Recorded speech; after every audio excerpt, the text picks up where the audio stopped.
مزید اچھی ویڈیوز کے لیے ہمارا چینل سبسکرائب کریں اور بیل کے آئیکن پہ کلک کریں۔ اس کی اصلاح کرنا، اپنی ذات کی اصلاح کرنا، اپنے اخلاق کی، اپنے کردار کی اصلاح کرنا۔ اور جب ایک فرد اپنے کردار کی اصلاح کرتا ہے، اس فرد سے معاشرہ بنتا ہے، تو گویا اس طرح پورے معاشرے کی اصلاح جو ہے وہ مارز وجود میں آتی ہے، اور اسی کا نام کریکٹر بلڈنگ ہے۔ اور یہ کریکٹر بلڈنگ بہت ضروری ہے، کردار کی پختگی، کردار کی عظمت، یہی اصل میں قوموں کی حقیقی زندگی ہوتی ہے۔ جس قوم کا کردار ختم ہو جائے، اخلاق نہ رہ جائے، گویا جو قوم اخلاقی موت مر جائے وہ حقیقی موت بھی مر جاتی ہے۔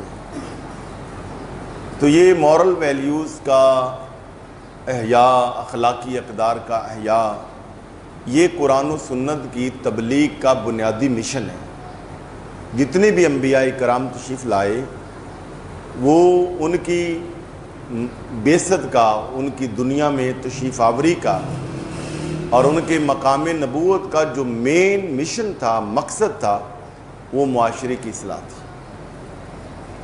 وہ اخلاق کے اعتبار سے ہو، وہ عقائد کے اعتبار سے ہو، وہ عبادات کے اعتبار سے ہو۔ تو اس کے لیے بڑی جد و جہد کی ضرورت ہے، غور و فکر کی ضرورت ہے۔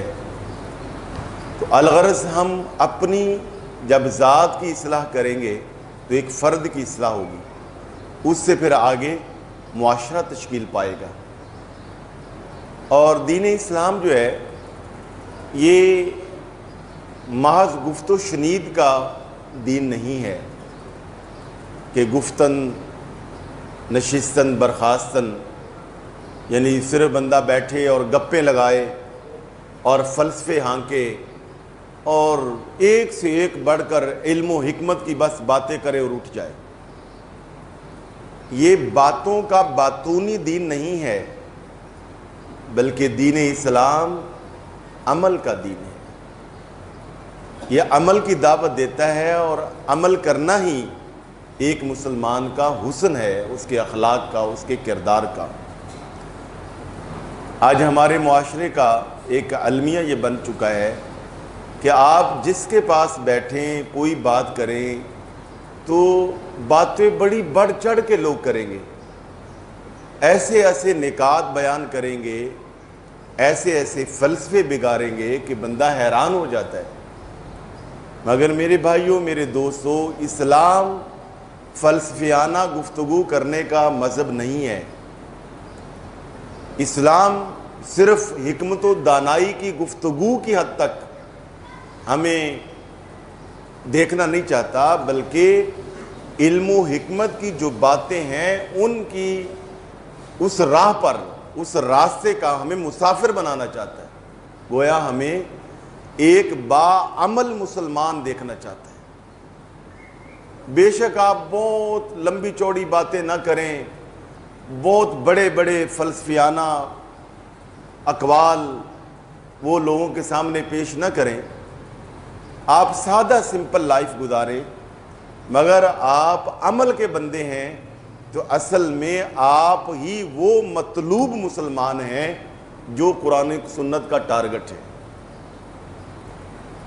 ہمارا مسئلہ یہ ہے کہ ہم بڑے لمبے لمبے چوڑے، مگر جو سادہ سمپل سی باتیں ہیں وہ ہم بھول جاتے ہیں۔ مثلا ہمیں اتنا پتہ ہونا چاہیے کون سے فرائض ہیں، کون سے واجبات ہیں، میری عبادات کا نظام کیا ہے، میری ذمہ داریاں کیا ہے، مجھے اپنے اخلاق کو کیسے بہتر کرنا ہے، مجھے معاملات کے حوالے سے لین دین کیسے کرنا ہے۔ اگر ہم نے یہ چیزیں سیکھ کر دین کی جو بنیادی اور سادہ اور سمپل تعلیمات ہیں، اس کے مطابق ہم نے زندگی گزار لی، ہمیں ارسطو کے، ہمیں بڑے بڑے فلسفیوں کے اشعار اور ان کے اقوال اگر نہ بھی یاد ہوں گے تو یہ کوئی ہماری ناکامی نہیں ہے۔ اور سارے افعال اور سارے اقوال اور اشعار اگر ہم نے، اور جتنی بھی اقوال ذری ہیں، وہ بڑی سے بڑی ڈائریاں بھر لی، اپنی نوٹ بکس بھر لیں، ہم نے ان کو یاد کر لیا، اور عمل کی دنیا میں ہم خالی ہیں تو یہ بالکل بیکار ہے۔ تو اسلام ہمیں عمل کی تعلیم دیتا ہے، اسلام ہمیں باعمل مسلمان دیکھنا چاہتا ہے، اگرچہ ہمارا علم، تحقیق اور ریسرچ بے شک تھوڑی کیوں نہ ہو، اور اسی طرح ہمارا سیاسی، سماجی اور معاشی اعتبار سے قد کاٹ نارمل بھی ہو تو چل جائے گا، اگر ہم عمل کے بندے ہیں۔ دنیا عمل سے بنتی ہے، جنت بھی جہنم بھی۔ تو یہ